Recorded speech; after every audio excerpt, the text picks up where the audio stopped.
এত তাড়াতাড়ি সকাল কেন হয়ে গেল? এই তো কিছুক্ষণ আগে রাত হলো আর এখন সকাল 10টা বাজে।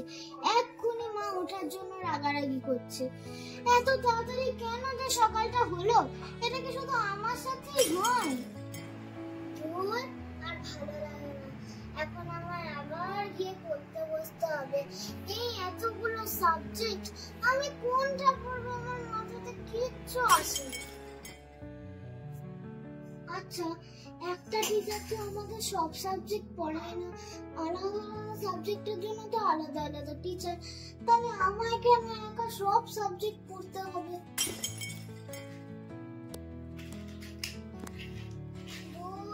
ভাইয়েরই ভালো, ওকে পড়তে হয় না, সকালে ঘুম থেকে উঠতে হয় না। ও সারাদিন শুধু খাচ্ছে, ঘুমাচ্ছে আর খেলছে। ওরই ভালো। আমার হয়েছে যত জ্বালা, শুধু পড় পড় পড় পড়, ভালো লাগে। আমার বইতে কেন আমাকেই বোঝাতে হয়? যদি আমার একটা কাজের লোক থাকতো তাহলে কত ভালো হতো। আমি বড় হয়ে গেছি বলে আমার সব কাজ আমার নিজে নিজে করতে হয়। ছোটবেলাটাই ভালো ছিল। এই তো কালকে পড়তে বসলাম, ধুর, আবার আজকে পড়তে বসতে হলো। ভালো লাগে না। এই এতগুলো পড়া যে ম্যামরা কেন দেয় বুঝি না। কত বড় একটা চ্যাপ্টার এটা। যদি আমরা ক্লাসের সবাই মিলে এত বড় চ্যাপ্টারটাকে ভাগ করে নিতাম তাহলে কত ইজি হতো এটা পড়া। ভালো লাগে না।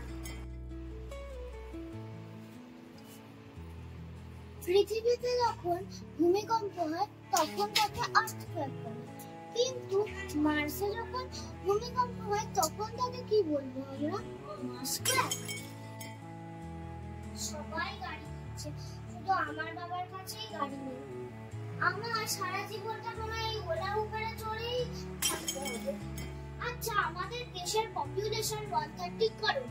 তাহলে যদি আমি সবার থেকে 1 টাকা করে নেই তাহলে তো এমনি আমার কাছে 130 করোড় রুপিস হয়ে যাবে। আমি তো বড়লোক হয়ে যাব। কিন্তু আমার সবাই টাকা কেন দেবে? এমনি এমনি কি কেউ কখনো টাকা দেয়? ওর আমার ভাষায় পিগি ব্যাংকে যাই, পিগি ব্যাংকে 1 টাকা পেয়ে